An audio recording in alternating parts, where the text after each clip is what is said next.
ये वो दौर था जब यूपी में श्री प्रकाश शुक्ला के शूटआउट के बाद गुंडे बदमाश नए सिरे से पनप रहे थे। लेकिन 2003 के आते आते यूपी में माफिया राज एक बार फिर से उरूज पर था। पूरब में मुख्तार अंसारी और ब्रजेश सिंह की बादशाहत कायम हो गई थी, तो लखनऊ अजीत सिंह और अखिलेश प्रताप सिंह की तूती बोलती थी। रेलवे और पीडब्ल्यूडी के ठेकों को लेकर एक बार फिर वर्चस्व की लड़ाई तेज हो गई थी और माफिया की इसी जंग में उभरा एक नया नाम, कालिया, रमेश कालिया।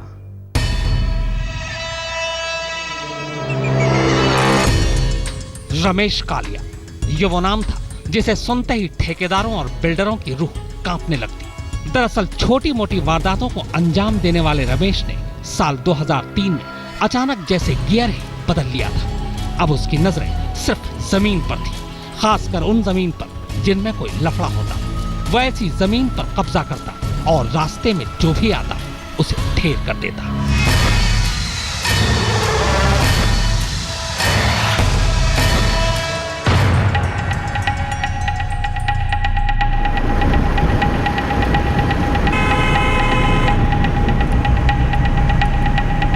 नेताजी, एक गाड़ी पीछा कर रही है काफी देरों से, क्या करें? चलो चलो चलो।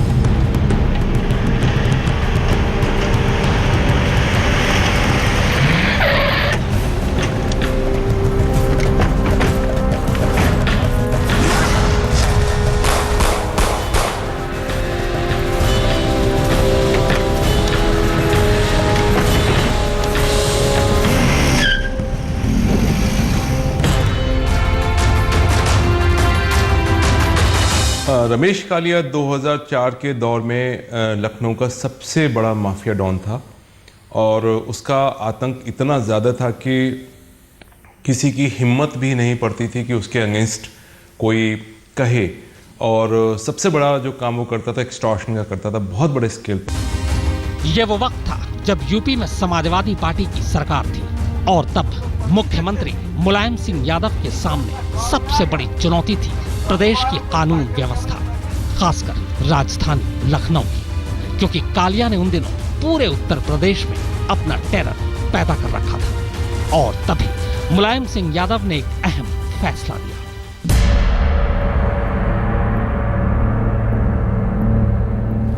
देखिए डीजीपी साहब, ऐसे काम नहीं चलेगा। बड़ी शिकायतें आ रही हैं, माफिया सक्रिय हो गए हैं, इनको काबू में करिए, नहीं तो बहुत बड़ा नुकसान होगा। सर, निर्देश तो जारी कर दिए गए हैं, सभी माफियाओं को चिन्हित भी कर दिया है और सभी को जेल भेजने और तड़ी पार करने की पूरी तैयारी है। डीजीपी साहब, लेकिन हम लखनऊ का क्या करें? आए दिन जगह जगह गोलीबारी, खून खराबा हो रहा है। सर, यहाँ तो कोई तेज तर्रार अफसर ही तैनात करना पड़ेगा। नाम आप बताइए, हम कोई दखल नहीं देंगे, जो भी है उसे छूट दो, लेकिन ये सब बंद होना चाहिए। तो फिर मुजफ्फरनगर से नवनीत को बुला लेते हैं। ये आदेश कल ही जारी करवा दो। जी सर।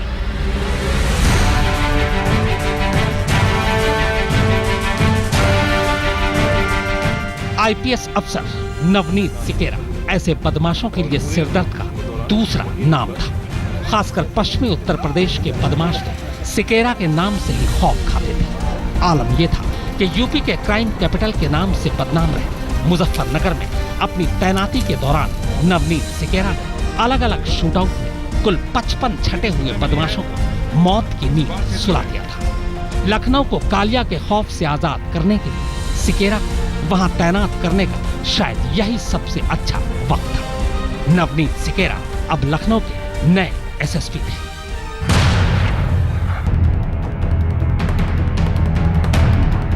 जैसा कि आप लोग जानते हैं, लखनऊ में अपराधी बेखौफ घूम रहे हैं। अब वक्त आ गया है कि आप अपनी पिस्तौल बाहर निकाल लें। जंग लग रहा है इन हथियारों में। जी सर, लेकिन क्या? सर, कई माफिया तो नेताओं के साथ उठते बैठते हैं, तो उनका क्या करें? वो आप मुझ पर छोड़ दें। मुझे लखनऊ और आसपास के टॉप 10 माफियाओं की लिस्ट और उनके क्रिमिनल रिकॉर्ड चाहिए, वो भी 24 घंटे के अंदर। और हाँ, ये भूमाफियाओं की भी लिस्ट तैयार करो, इनके भी क्रिमिनल रिकॉर्ड्स निकालो। Is it clear? Yes sir. Mobile नहीं पहुंची अभी तक। एसएसपी के इस फरमान का असर दिखने लगता है। पूरे लखनऊ में माफिया और गुंडे बदमाशों की धरपकड़ शुरू हो जाती है। कई को सलाखों के पीछे डाल दिया जाता है, वहीं कई शूटआउट में मार गिराए जाते हैं। और पुलिस की इस कार्रवाई से बदमाशों का सिंडिकेट चलाने वाले बड़े माफियाओं की नींद हराम हो जाती है। यदि कोई अपराधी हमारे को फायर करता है तो निश्चित रूप से फिर हमारी AK-47 गरजती है, और जब हमारी AK-47 गरजती है तो अपराधी को फिर हम लोग धराशायी ही करते हैं, क्योंकि हम लोग ट्रेंड हैं। नेताजी, ये जो नया कप्तान आया ना, इसने बड़ा परेशान कर रखा है। जब तक हमारे आदमी उठा लेता है। अरे हम है ना, चिंता मत करो, सरकार तो हमारी है, सब ठीक ठाक हो जाएगा। नहीं नेताजी, सुना है लिस्ट विस्ट बना रहे हैं, इनकाउंटर स्पेशलिस्ट है ये। अरे भाई हम है ना, चिंता मत करो, अभी नया नया है ना, और राजधानी का रंग ढंग भी सीख जाएगा। नेताजी ध्यान रखिएगा, कहीं ऐसा ना हो कि सब कुछ बर्बाद हो जाए।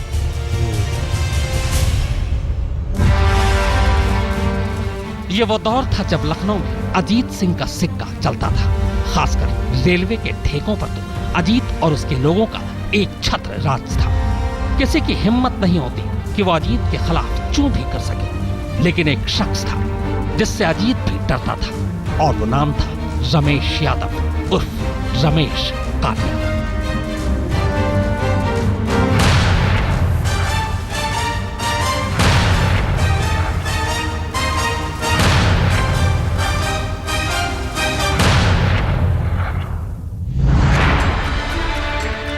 लखनऊ से सटे उन्नाव का एक गेस्ट हाउस। आज समाजवादी पार्टी के बाहुबली MLC अजीत सिंह का जन्मदिन है। देर रात तक अजीत सिंह की बर्थडे पार्टी चलती है। नशे में धुत कनर और अजीत सिंह के चेले हवा में फायरिंग कर रहे हैं कि अचानक एक गोली स्विमिंग पूल के नजदीक बैठे अजीत सिंह के सिर को छेद कर बाहर निकल जाती है और वो जमीन पर ही गिर पड़ता है। अब रंग में भंग पड़ चुका है। लोग फौरन अजीत सिंह को उठाकर इलाज के लिए कानपुर ले जाते हैं, लेकिन तब तक बहुत देर हो चुकी थी। जंग होगी घमासान होगी।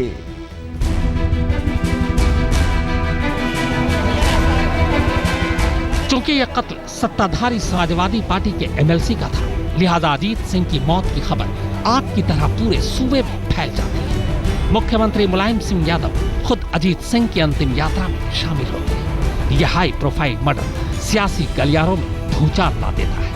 अजीत सिंह की मौत कोई हादसा नहीं थी, बल्कि कत्ल था, और इसके साथ ही पुलिस पर अजीत के कातिलों को पकड़ने के लिए दबाव बढ़ने लगता है।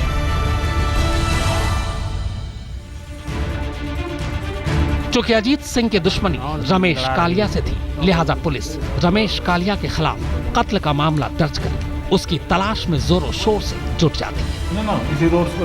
यूपी पुलिस रमेश कालिया के खिलाफ खुफिया ऑपरेशन की तैयारी करती है, ऑपरेशन कालिया।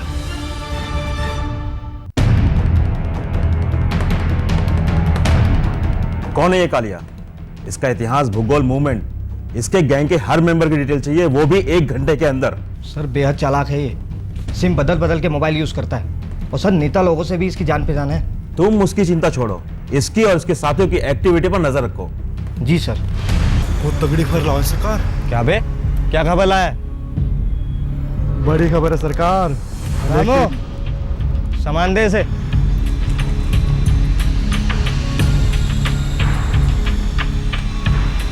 साहब वो कालिया। कालिया? क्या हुआ कालिया को? साहब कोठी बनवा रहा है, महल अपने लिए। कहाँ बनवा रहा है? कैंट इलाके में। लेकिन सबसे बड़ी खबर ये है कि वो वहाँ अक्सर आता जाता रहता है। अक्सर आता है? कब आता है? और अब कब आएगा? इसी सोमवार को आया था सरकार। अगली बार आएगा तो जरूर बताऊंगा।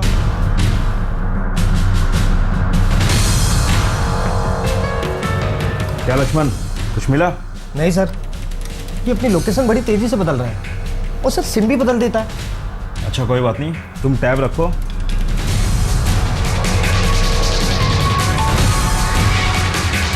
सर काले की पोजीशन उन्नाव दिख रही है। उमेश, अपनी टीम को अलर्ट कर दो, हम रात को किसी वक्त निकलेंगे। सर।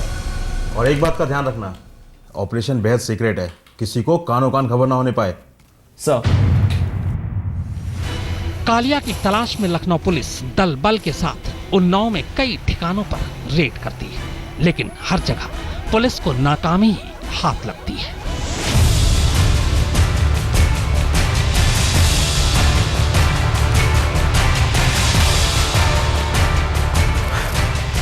निकल गया साला। थोड़ा सा चूक गया सर। कोई बात नहीं, भाग कर जाएगा कहां साला। अच्छा तुम एक काम करो, उस मुखबिर को उठवा लो, वही देगा कालिया का पता।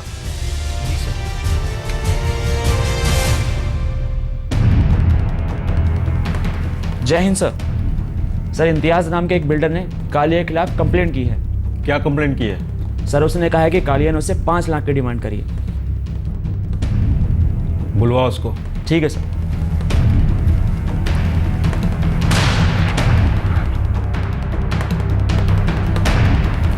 आइए आइए इम्तियाज भाई, बैठिए। हाँ तो कहिए क्या बात है? सर मैं बहुत परेशान हूँ सर। सर मुझे बार बार मुझे फ़ोन पर मारने की धमकी दे रहे हैं सर वो। देखिए इम्तियाज भाई, आप हमारी मदद करिए, हम आपकी मदद करेंगे। जैसा आप कहेंगे मैं वैसा करूँगा सर। तो इस बार अगर फ़ोन आए तो उससे टाइम ले लेना और जगह भी पूछ लेना। जैसा आप कहें सर।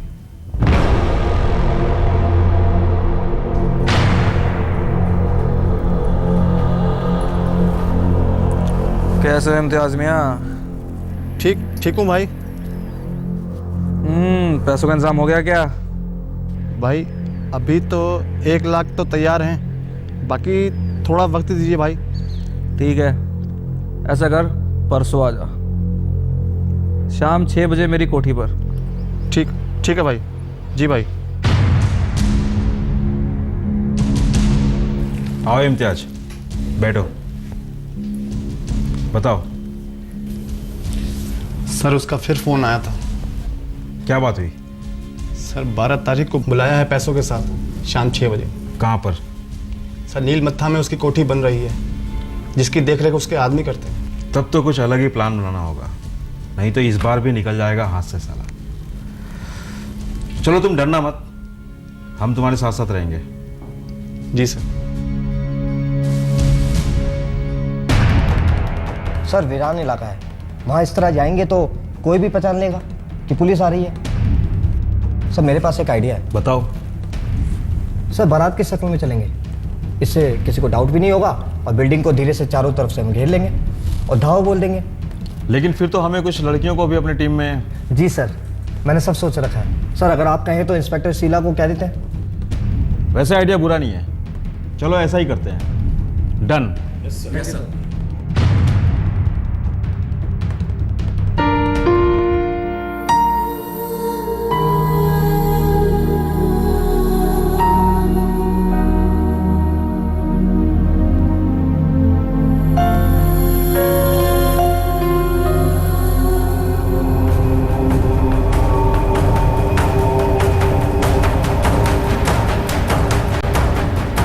हमारी एक महिला कांस्टेबल थी, वो दुल्हन की तरह सजी, और एक सब इंस्पेक्टर थे, वो बिल्कुल दूल्हे के भेष में और प्रॉपर तरीके से तैयारी की गई थी, जिससे कि ये शक न हो कि जल्दी में तैयारी की गई है।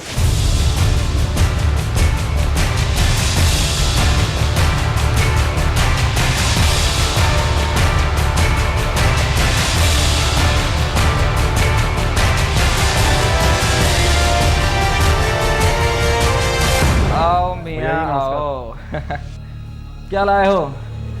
भैया जी अभी तो मैं थोड़ा ही इंतजाम कर पाया, गुस्ताखी माफ।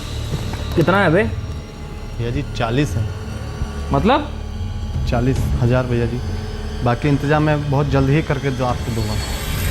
अबे साले कुत्ते हैं, क्या समझा हैं? ठीक दे रहा है मेरे को, चल निकल।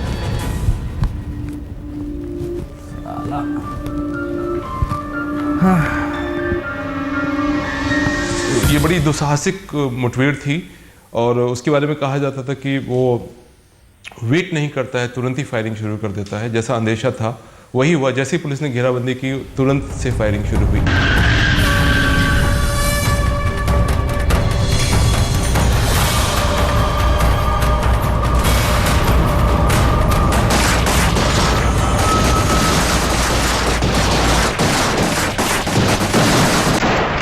बारातियों के भेष में आई पुलिस और कालिया एंड कंपनी के बीच ये आखिरी शूटआउट था। करीब 20 मिनट तक चला ये खौफनाक शूटआउट वैसे तो 2 पुलिस वालों को भी जख्मी कर गया, लेकिन इस शूटआउट ने कालिया का आतंक हमेशा हमेशा के लिए खत्म कर दिया।